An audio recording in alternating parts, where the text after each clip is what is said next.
Hey, good evening. It is 8 o'clock, and we're coming to you live from the studio with seven secrets to show pig selection. I'm going to let some folks get logged on here.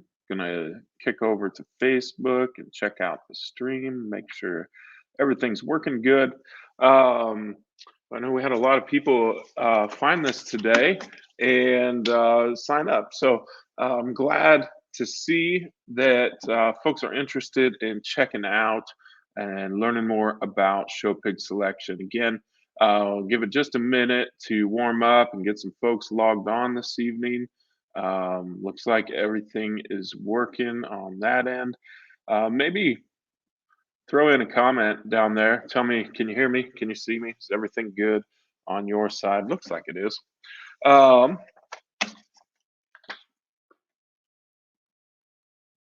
Tonight, we're going to do 7 secrets to show pig selection from the most successful show barns in the business.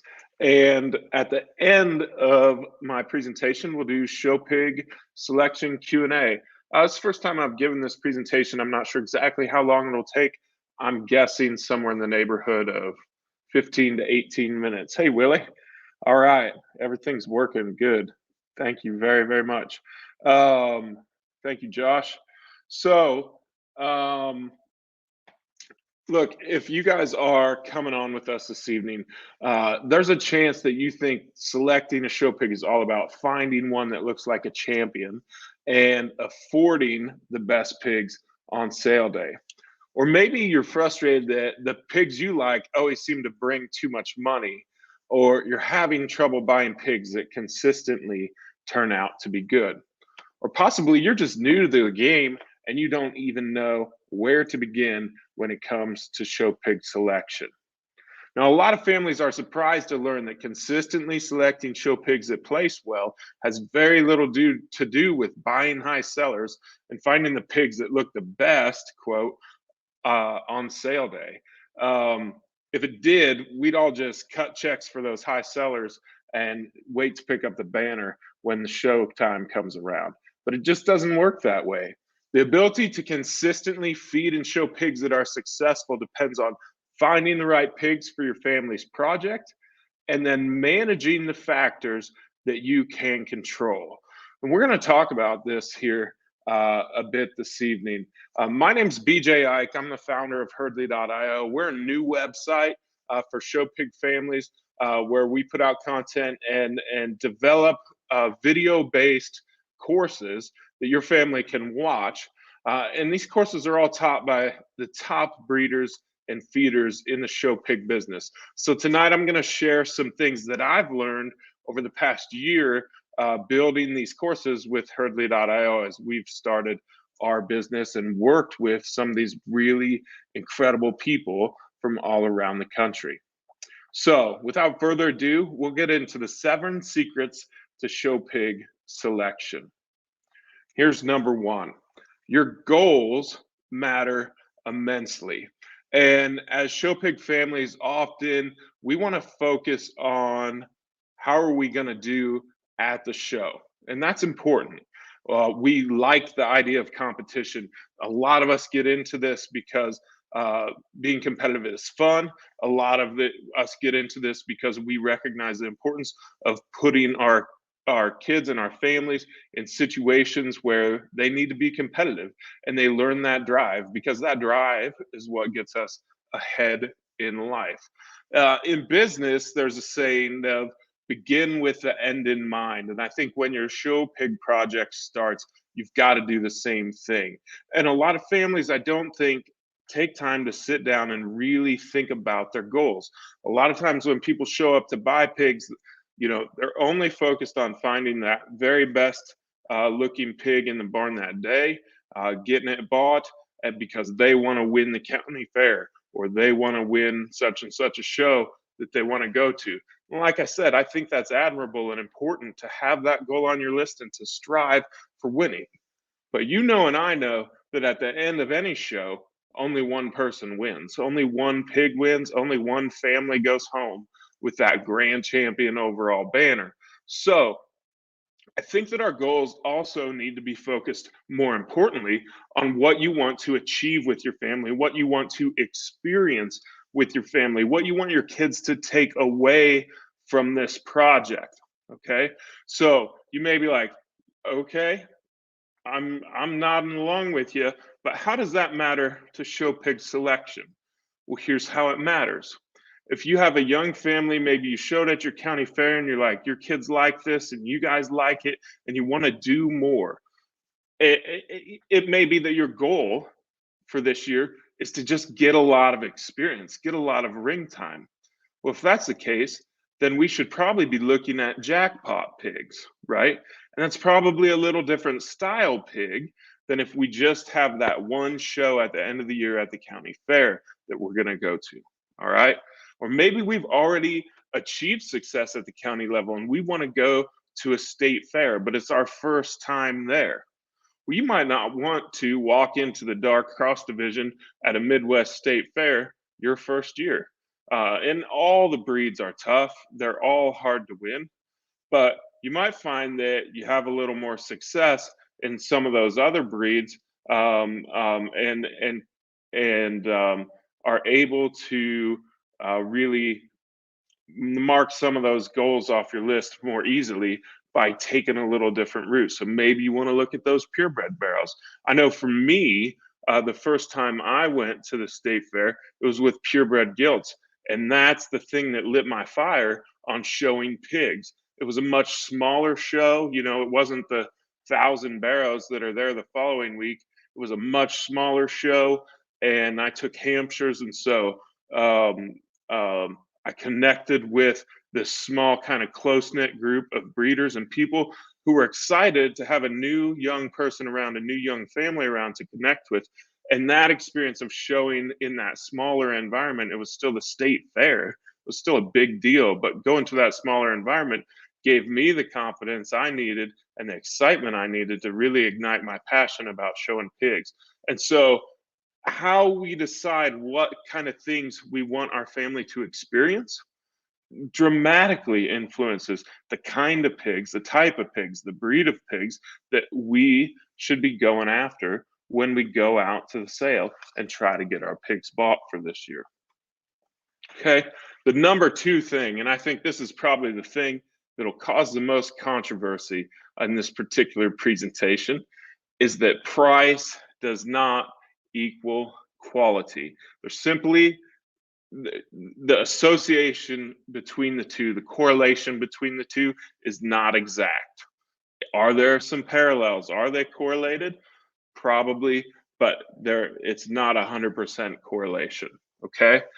We like this idea that the best pigs bring the most money because that's simple. We like the idea that the pig that brings the most money at the sale is probably the one that's going to win. It's simple. It's straightforward. Our croc brain, our reptilian part of our brain, if you will, it's it's a part that kind of our brain that kind of does the fight or flight stuff, right? And it wants to say it likes things to be simple, right? Am I safe? Am I full? Am I happy? I like it. And this idea that price and quality are the same thing is really simple, but it's simply not true. It takes skill out of the equation. It takes effort out of the equation. It also takes luck and all the things we don't control out of the equation of success.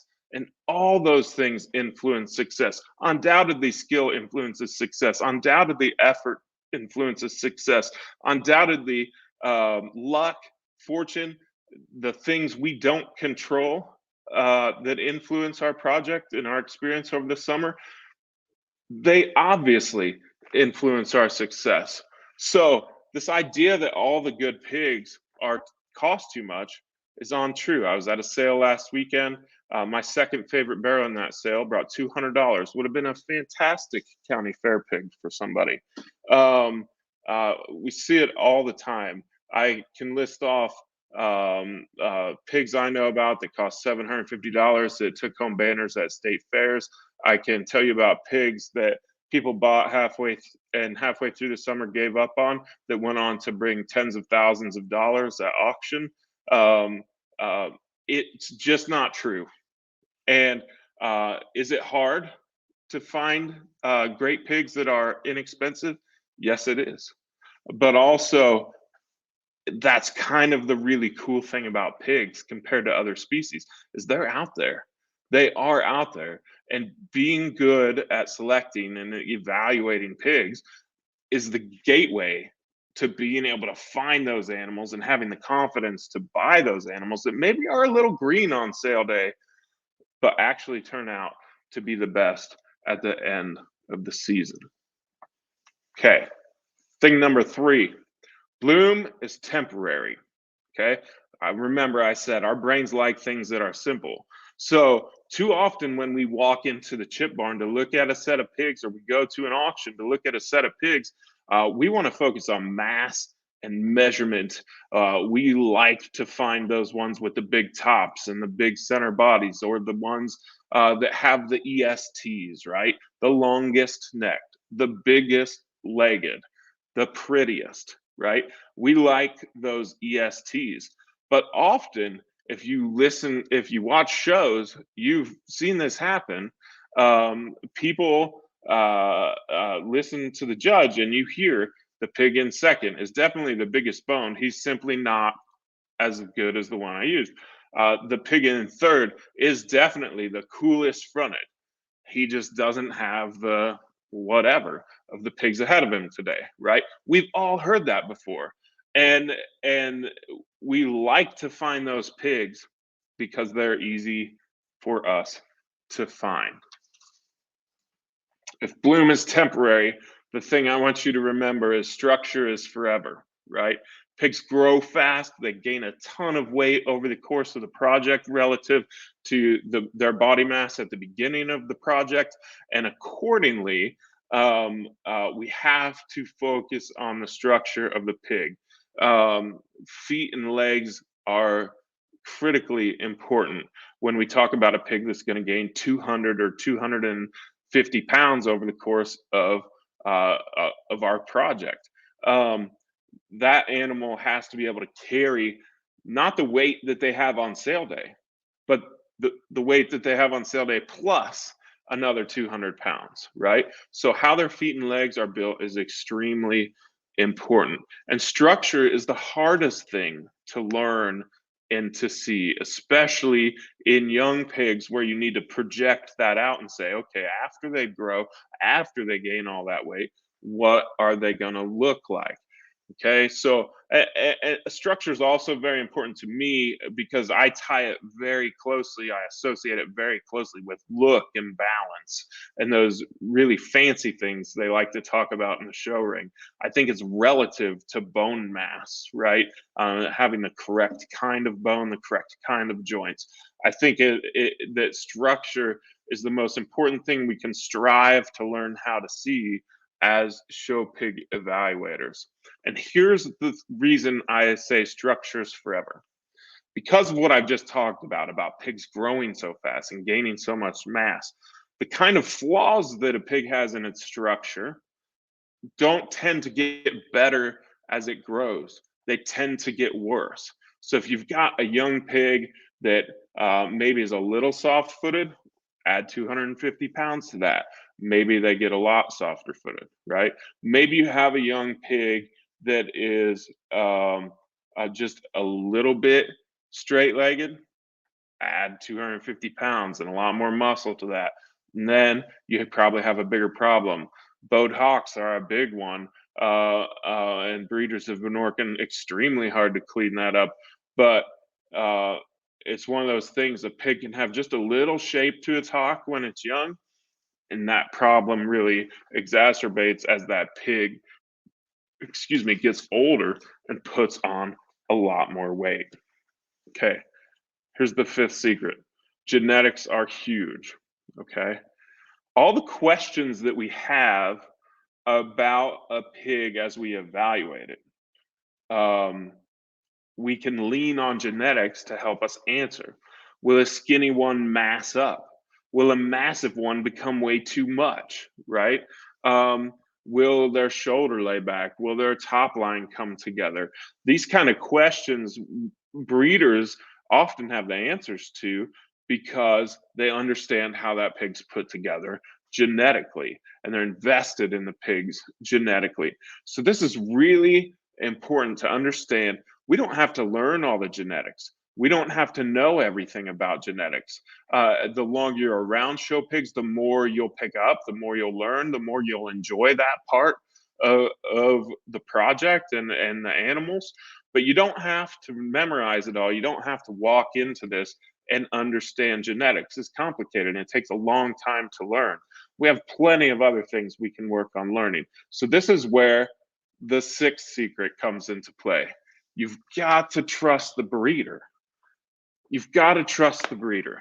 They know the genetics. And not only do they know the genetics, but they've seen the pigs develop over the last, 8 weeks while they were raising them on the sow and getting them ready for the sale.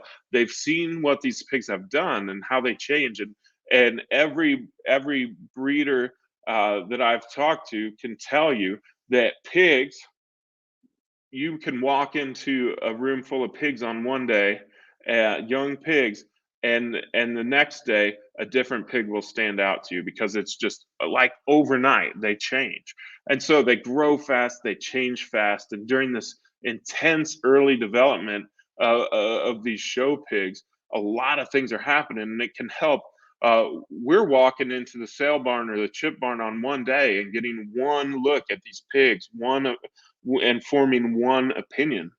But the breeders have seen how they've evolved over the past 8 weeks, and they know the genetics behind them, and they know everything there's to know about that pig. You got to lean on them. You got to trust them. You got to ask them questions. Okay. Here's a place where trusting the breeder is extremely important. If you want to tell me that all the good pigs are too expensive because you don't have that kind of budget, and I don't have that kind of budget either. I can't buy any pig that I want for my project. Um, so you've got to lean on a breeder and say, hey, my budget's small. I can spend 200, 300, 500, whatever it is. I can spend that on my pig. What can I buy that I can get that will have a shot, right? I'll take good care of them. I'll feed them great. I'll do everything that I'm supposed to do. But what pig needs a shot, right? And inevitably, they'll have a pig around that is out of some good sow, out of some good boar, but just didn't get sale ready, or is just too green right now. And those kind of pigs make great pigs. Um, uh, it's really exciting and rewarding for breeders when those kind of pigs turn out because they do have potential. The genetics are there. They just often need time. We don't like to. I've sold pigs myself, and when people come to the farm, we don't like to trust the breeders on those skinny ones. Buyers don't like to trust that one will actually turn out when there's so many other pigs that are sale ready and are bloomy and are showing more signs that they're going to get there. But if you somebody that has a small budget and you're willing to wait until your end point show for your pig to be his best or her best, then really trust the breeders and work with them to get some of those pigs that aren't at the top of the sale order but have a lot of potential, and they'll push you in the right direction for sure. Okay, here's secret number 7. Success is in your hands. Okay, once you buy your pig, the number one reason that good pigs fall out of contention to be good pigs in the end of the show season is health, because we got them home and we didn't pay close enough attention to them. They got sick, and it took us 2 days to treat them instead of treating them on the first day that we noticed something wasn't quite right. Right? It's the health is the most important part. It's the foundation of the success of your project. And breeders work extremely hard to raise healthy pigs that you can take home that'll be low maintenance for you. But depending on your facilities, depending on the time of year you buy pigs, depending on the transportation situation to get those pigs home, uh, health can pop up, and it especially pops up in the first 30 days of your project. So you've got to have eagle eyes on those pigs relative to health, right? And that's the first place that really good pigs fall out, is that their health isn't taken care of right off the bat. But then when it comes to selection, success is in our hands because we picked out our pig that we're going to take to the show and that we're going to put on feed for this year. So, did we get a heavy muscle pig? How are we going to manage that one, right? Did we get a light muscle pig? How are we going to manage that one? Is our pig kind of narrow? Do we need to really push him and grow and expand his center rib to try to get the most out of that pig? Does our pig have a structural kind of issue where maybe he's really extreme and has a lot of the great big bone and cool parts that we want to have, but we've got to really go slow with that particular pig? So, how you manage, how you feed your attention to detail, and then getting a second opinion on those pigs, and having faith in what other people are sharing with you throughout the project, that's going to be really important. Okay. But success is mainly in your hands because of the goals that you set at the beginning of your project. Your goals aren't purely show ring related. They're not predicated upon the success you're going to have at the show. And accordingly, success is in your hands because now you're in control of everything we want to mark off, right? Did our kids learn responsibility? Yes. Did we have fun in the barn? Yes, right? If we set up our goals not based around the show ring, but based around what we want to experience with our family, then we will absolutely feel like this was a successful project at the end of the year. And so, all of these things that we've discussed tonight are parts, little parts of selection. They're kind of principles that underlie this idea of animal evaluation, right? And if you want to learn evaluation and get better at evaluation, I'll take your questions on anything. And in fact, if you guys want to start dropping questions in the chat, I'm going to be here to answer those questions for you if you have questions this evening. But we kind of have this choice. If we want to learn selection, we can either learn a little bit every year, which is fine. That's what a lot of 4-H families do.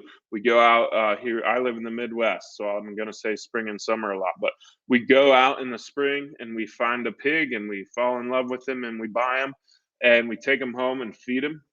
And we go to the show in the late summer or fall, and we learn a little bit that year about selection. And then we do it again and again and again for the course of our 4-H and FFA career, right? Or our family's 4-H career.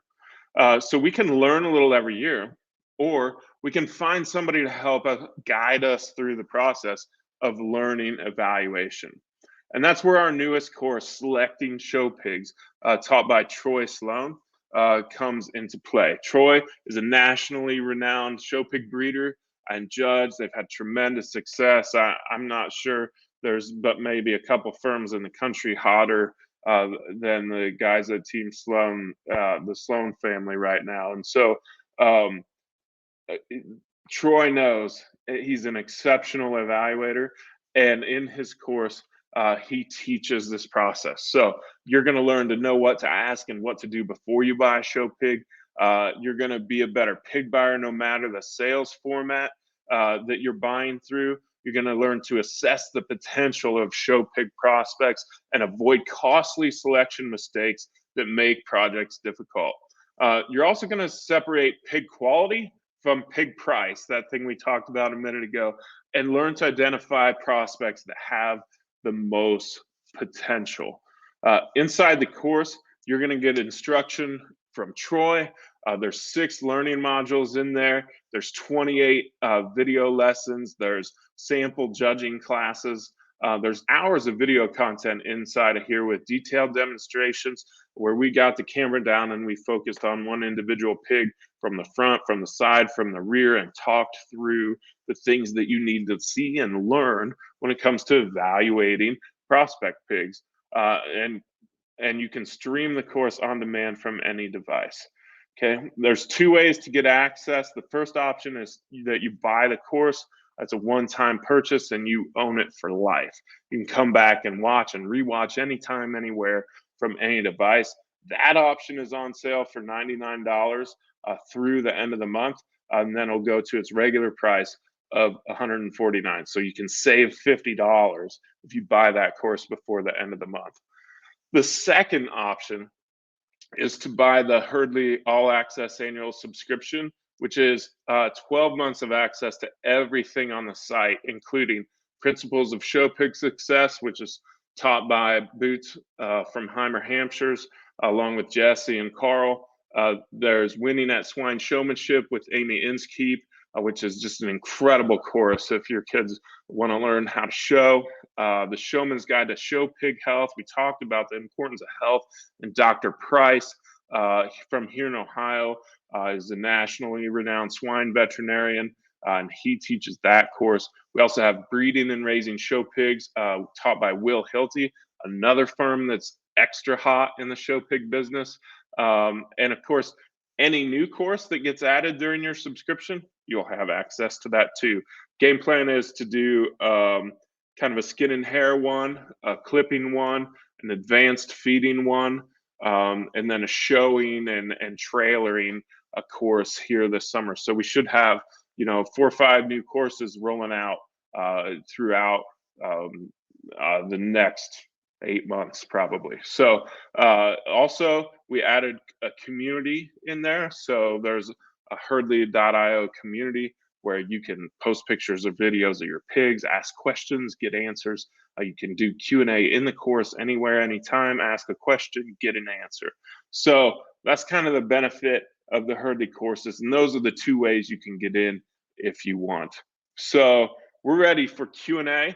You guys, I'm going to get a drink of water first. You guys have a couple of questions in. If you have more questions, drop them.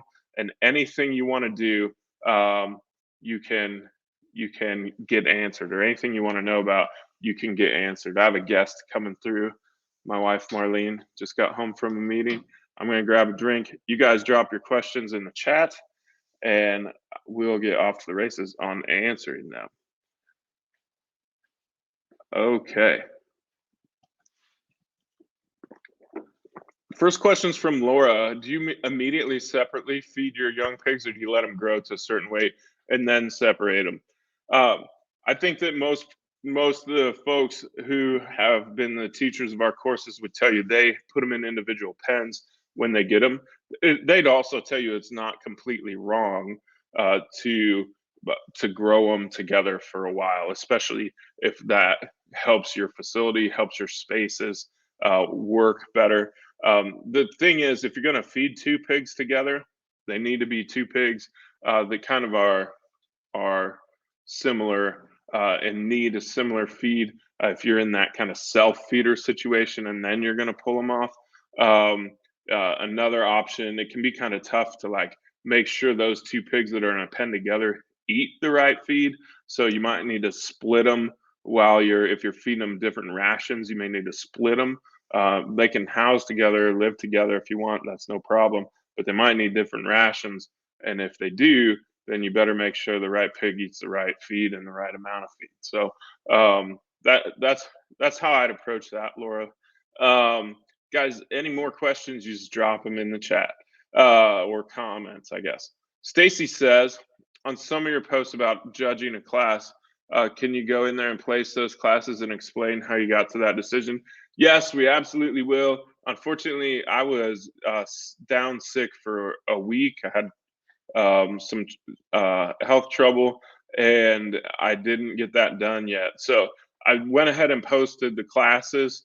There's actually going to be a contest on the website. You'll go there, you'll put all your placings in and enter that contest, and then that's where the critique will live after the contest is up. So we're going to keep posting classes. I'm going to try to get those official rules and the information about the critique online so that you guys can take a look at that. But for the meantime, have fun placing the classes and checking out the pigs.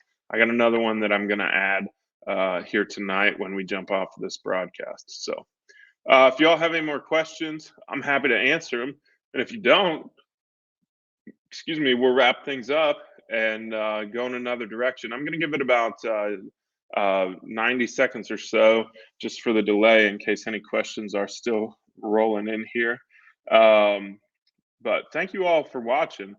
We've had like, according to this, as many as 86 or people logged on at one time this evening. So it's cool that we've got people from all over, and I want to thank you if you're already a part of the Herdly community. Thank you so much. I'm really excited about this site, what you can learn there, and the teachers have been just incredible to work with, and really gone out of their way to make sure they've given you the absolute best information possible with nothing left on the table. And we go into considerable detail in the inside of those courses, especially the last two. We have done just quite a bit of work to make sure that we have answered every question and tried to show you the things that we're saying. So we're continuing to try to make sure those details are there for you so that you guys can learn as best you can. Cindy asks, can you go over the pricing for different options of the course again? Yeah, so two options. I'll just flip these slides back. Okay, option one, the selecting Show Pigs course, because it's a new course, is on sale right now for $99. At the end of the month, it goes up to $149. If you buy that course, you own it, right? And you'll have access to it forever. It works like Netflix. It's online. You go on there and you stream it, right? From any device, anywhere, anytime. The second option is we do have an all access subscription. So if you want to say, hey, I may be interested in a lot of these courses, that annual subscription is an awesome way to go. You get 12 months of access to every single course that we have on the site. As long as your subscription's active, you'll have access. Right now we have 5 courses that are available. We're going to be adding 4 or 5 more over the course of this year that are specific to show pigs. So yeah, that's how that works. And if you want to, if you have any more questions, you can send me a direct message or message the page. It's $240. Gosh, I didn't have that on here. I'm sorry. $20 a month. The annual subscription is $20 a month, a one-time payment of $240. Thank you for bringing that to my attention, Amanda. Adam says, can you go into electrolytes and how and when to use them to get different results? Sure, a little bit. I'll just tell you how I do it or what I do. I use electrolytes right before the show. Oh, you want to use them when there's stress on the animals. You're trying to keep the muscle hydrated. That's the goal of the electrolytes. And so a big thing, and here's, we use the Linder electrolytes, and so those are red, which tends to give you the most shape, white, which tends to give you more center rib and body, and orange, which is kind of an in between. So if we've got a pig that we want to have more kind of center, I think that white works pretty good. I think that if we've got a pig that we want to have more shape, that the red works pretty good. We want to make sure though that we're careful. You can put too much electrolytes in a pig, and so you can get one too tight and restrict their movement because of electrolytes. So it's really important to get plenty of clear water in those pigs too, in my opinion, and really making sure they got water in them is extremely important all the time, and it's especially important when they're under stress. So when we're hauling them, when we're showing them, we need to make sure those pigs are drinking. So a lot of people, haul water from home along to the show with them to make sure, that they don't change water sources. That's also good from a health perspective because, you haul into a town with a water treatment facility, that really messes with the flora in the gut and can make your pig's digestive system not work the way it's supposed to. So, yeah, you can definitely a lot of things to consider around water. That's something that's going to be included when we do um, our we're going to do a course that's just kind of at the show. What are we doing at the show? That's going to be inside of there. So hopefully that helps provide just a little bit of information, Adam. Definitely ask your feed supplier if you have a certain brand that you're working with. They're going to have the best possible information about how they're recommending that product to be used at that given time. And I always like to start there. Start where the people who make them say to use them, and then use your own judgment about how you think it works. So yep, those are my thoughts. Looks like that's all the questions we have this evening. I want to thank each and every one of you for being here. Thanks for spending time together. I'm looking forward to doing actually a lot more of these workshops. I think that it creates an opportunity for you guys to ask questions, to get familiar with the Herdley brand and what we are hoping to accomplish. Our goal is to help your family meet your goals in the show ring and beyond. So we want to go out of our way to help you all. We've been very focused on making courses with the resources that we have available. So we have not done as much of this stuff as I would like to. But you guys let me know. What do you think? How do you enjoy it? Leave a comment for me. Tell me what you think, and I'd be happy to kind of apply that information as we move forward, because we're building this for you all, and we're super excited that you all have your families engaged in the junior livestock program. I believe there's no better way to raise your kids than that, and so I commend you for being a part of it, and can't wait to engage with you on down the road. Let me know if you need anything. All right, have a good night.